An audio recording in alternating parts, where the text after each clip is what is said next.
10 signes que vous devez monter votre entreprise. Bonjour et bienvenue dans cette nouvelle vidéo. Aujourd'hui, on va faire une sorte de petit test pour savoir si oui ou non vous devez monter votre entreprise. Donc, j'ai plus de 5 ans d'expérience où je vis de ma propre entreprise grâce à Internet. Et pour moi, du coup, forcément, je côtoie d'autres entrepreneurs sur Internet et j'arrive à voir un petit peu les critères qui font que oui ou non une personne peut devoir même créer son entreprise sur Internet. Et donc, on va faire ce petit test ensemble. Donc, peut-être mettez des points si vous vous reconnaissez sur chaque critère. Et si vous avez plus de 7 sur 10, il serait peut-être temps de vous poser des questions. Donc, c'est ce qu'on va voir. N'oubliez pas de vous abonner. À tout de suite.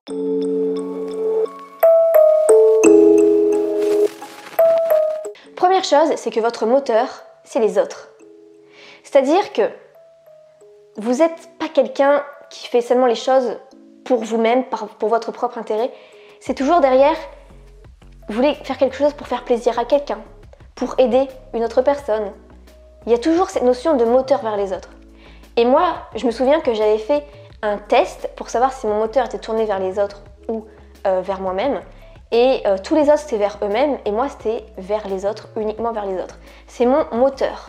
Alors, ça peut avoir un petit côté négatif parce que on a ce rôle de sauveur, en fait, où on veut sauver le monde, on veut aider le monde absolument, et on s'oublie parfois soi-même. Mais si votre moteur, c'est les autres, en fait, créer une entreprise, c'est quoi? C'est pour améliorer le monde à notre échelle. Donc, si votre moteur, c'est les autres, si vous vous reconnaissez là-dedans, c'est un excellent point. Deuxième cas, c'est qu'on vient vous demander des conseils sur un sujet particulier assez souvent. En fait, on vous reconnaît pour être de bons conseils sur un sujet en particulier.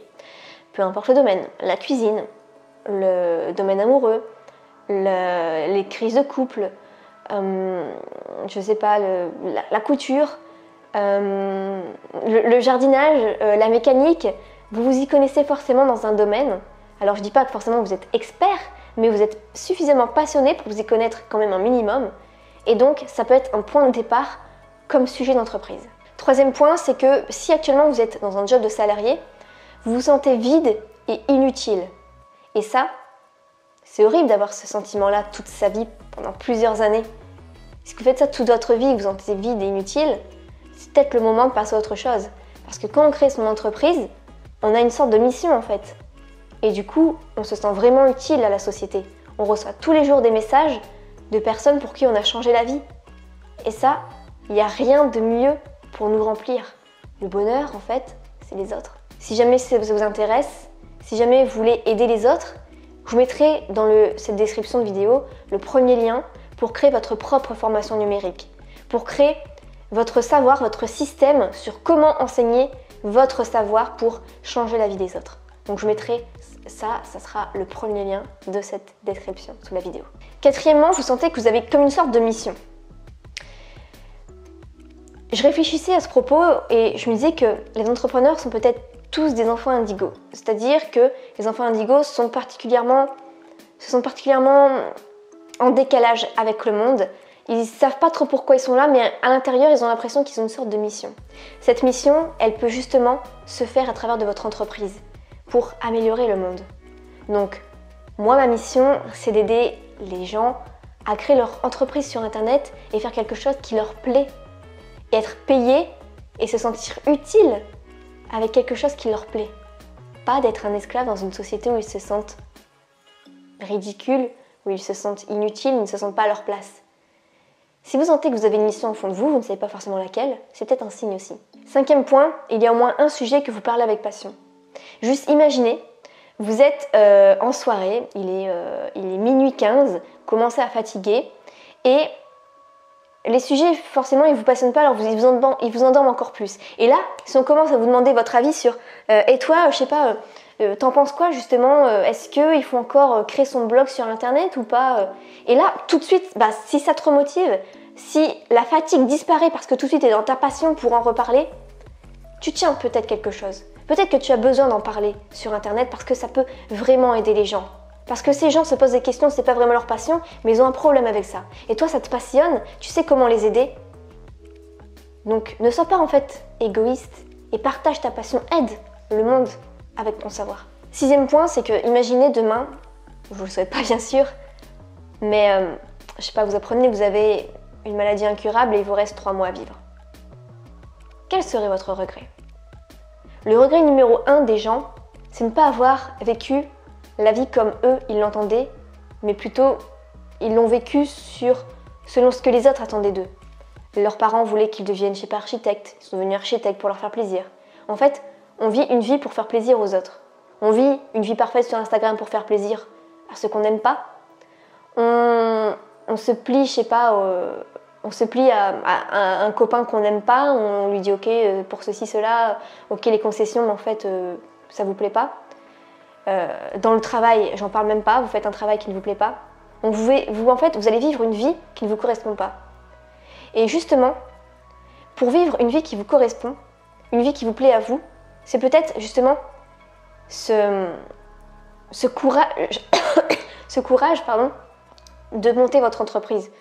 Parce que vous avez un rêve d'enfant, vous avez envie de faire quelque chose, vous n'avez peut-être pas la légitimité, vous ne vous sentez peut-être pas légitime, mais au fond de vous, vous avez vraiment envie de faire quelque chose.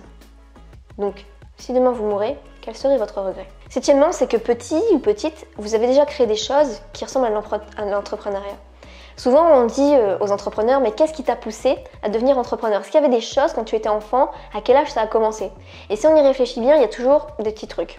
Il y a toujours des petits trucs. Moi, c'était que j'étais la deuxième maîtresse, en fait. Enfin, la deuxième maîtresse, pas des hommes, des enfants, vraiment. Je me souviens qu'au CP, en fait, je terminais beaucoup plus vite les choses avant les petits, enfin ceux de mon âge en fait, et du coup je devais aider la maîtresse à enseigner en fait le savoir aux autres et corriger leurs devoirs. Ensuite plus tard c'était plutôt tout ce qui était montage vidéo, graphisme, design, maquettiste, tout ça. J'adorais ça, j'excellais dans ça et du coup c'est des petits trucs comme ça qui font que assembler, aujourd'hui ça correspond totalement à mon métier d'aujourd'hui. Ça me correspond totalement, c'est mon bon métier, j'en suis sûre. Et donc, réfléchissez à ce en quoi vous étiez doué quand vous étiez enfant. Qu'est-ce que vous avez créé? Huitièmement, vous êtes créatif. Un entrepreneur, c'est quelqu'un qui est avant tout créatif. Pourquoi? Dans la créativité, pour résoudre des problèmes, pour trouver des solutions, pour comment se faire connaître, comment être original, comment se différencier, comment je vais pouvoir donner le sourire à mes clients, comment je vais pouvoir leur changer la vie. Et vous avez plein d'idées. Et le soir, vous avez même du mal à vous endormir, non pas parce que vous ressassez forcément vos problèmes, mais parce que vous avez plein d'idées de business. Vous dites, ok, j'ai une idée de vidéo, j'ai une idée d'article, j'ai une idée de comment faire telle approche, j'ai une idée de comment je peux changer mon business, comment je peux améliorer les choses, comment je peux apporter du plus dans ce monde en fait. 9e point, c'est que vous avez besoin de liberté. Vous dites, ok, pour tout le monde comme ça, mais pas forcément, il y en a qui ont besoin d'être cadrés. Par exemple, ceux qui, après le bac, préfèrent les études où ils sont libres et ceux qui ont des études BTS où ils préfèrent un cadre. D'accord? Il y en a vraiment pour tout le monde. Donc si vous avez besoin vraiment de liberté, que la liberté c'est tellement important pour vous, c'est peut-être un signe. Moi je me souviens que quand j'étais, quand j'étais en cours ou quand je faisais des jobs saisonniers pendant l'été, qui faisait beau l'été, en plus j'habite dans le nord de la France, donc l'été, t'as intérêt à profiter parce que le soleil tu vas pas le voir le reste de l'année, eh bien j'étais vraiment pas bien. C'était une de motivation pour me dire la liberté c'est pas grave, je vais travailler dur maintenant mais je l'aurai tout le reste de ma vie. Donc si c'est hyper important pour vous, si vous vous sentez frustré parce que vous n'êtes pas libre, c'est un énorme signe aussi. 10e et dernier point qui est quand même important, c'est que vous aimez enseigner, vous aimez transmettre.